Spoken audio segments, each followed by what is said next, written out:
नमस्कार दोस्तों and welcome back to my channel. आज हम देखेंगे UDF in power BI.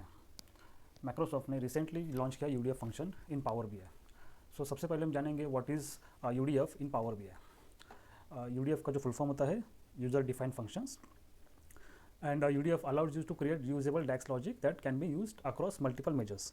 Means आप जो यूडीएफ फंक्शन क्रिएट करते हो पावर बीआई में, तो जो वो डैक्स फंक्शन होता है वो रीयूजेबल होता है, तो आप मल्टीपल मेजर्स में आपका यूडीएफ फंक्शन यूज़ कर सकते हो।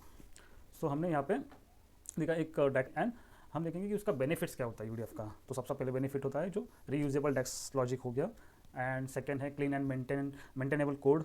तो हमारा जो कोड होता है वो क्लीन होता है एंड मेंटेनेबल। तो हमारा जो कोड का जो साइज़ होता है इसकी वजह से रिड्यूस होता है।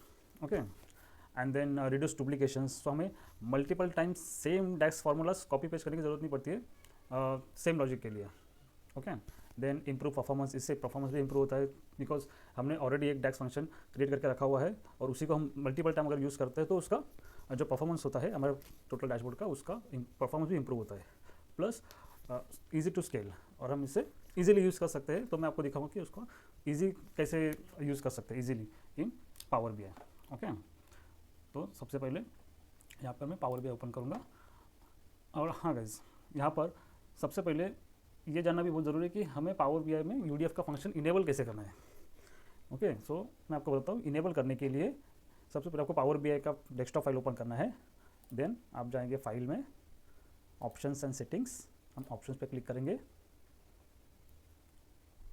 क्योंकि ये प्रीव्यू फीचर है अभी पावर बीआई डेस्कटॉप में यूडीएफ का फंक्शन।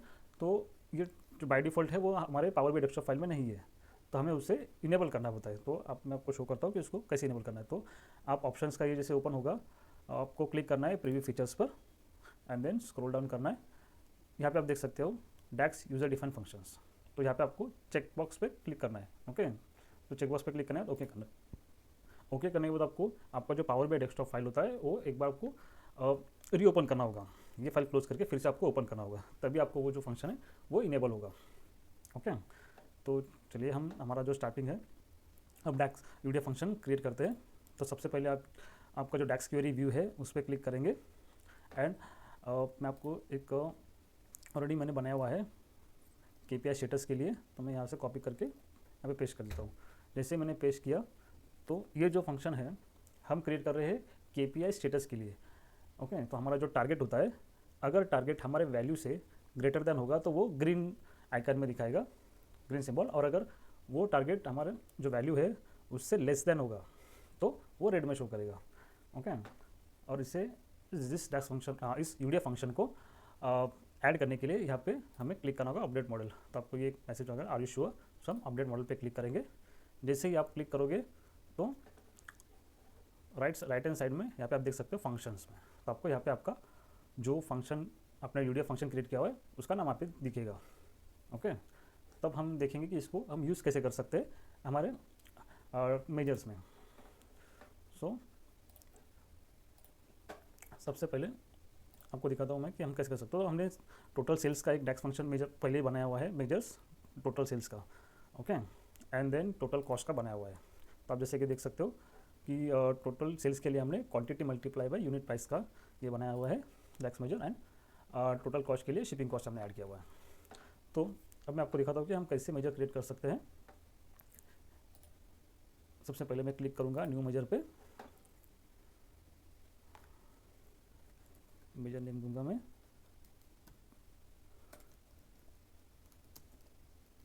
Total sales target. अब हम जब टाइप करेंगे केपीआई अंडरस्कोर स्टेटस तो आपको आपका डैक्स फंक्शन दिखेगा, एंड जैसे हम टैप करेंगे तो यहाँ पे आपको पैरामीटर जो डालना है तो वो आपको यहाँ पे शो करेगा। तो सबसे पहले वैल्यू का दिखा रहा है, तो मैं यहाँ पे सेलेक्ट करूँगा टोटल सेल्स कॉमा। अब यहाँ पे हम हमारा जो टारगेट होता है वो हम डिफाइन करेंगे। अभी मैं जो हमारे टारगेट के लिए ये यहाँ पे डिफाइन करूँगा, सपोज 10,000 रुपीज़। ओके, 10,000 ये करूँगा, मैं एंटर करता हूँ। अब देख सकते हो राइट साइड में यहाँ पे क्रिएट हो चुका है डैक्स फंक्शन। अब मैं यहाँ पे इस टेबल में ऐड करता हूँ। तो हमारे टेबल में आप देख सकते हैं हमने date wise total sales and total sales का टारगेट यहाँ पे केपीआई हमने ये किया, शो किया है। तो आप जैसे कि देख सकते हो अभी लेस देन 10,000 जो भी वैल्यू होगा उसको यहाँ पे रेड आइकन आपको शो करेगा, एंड ग्रेटर देन 10,000 के लिए यहाँ पर आपको ग्रीन आइकन शो करेगा। ओके, अब मैं आपको बताता हूँ कि इसको आप रीयूज़ कैसे कर सकते हैं। अब हम सेकेंड एग्जाम्पल देखेंगे टोटल कॉस्ट के लिए।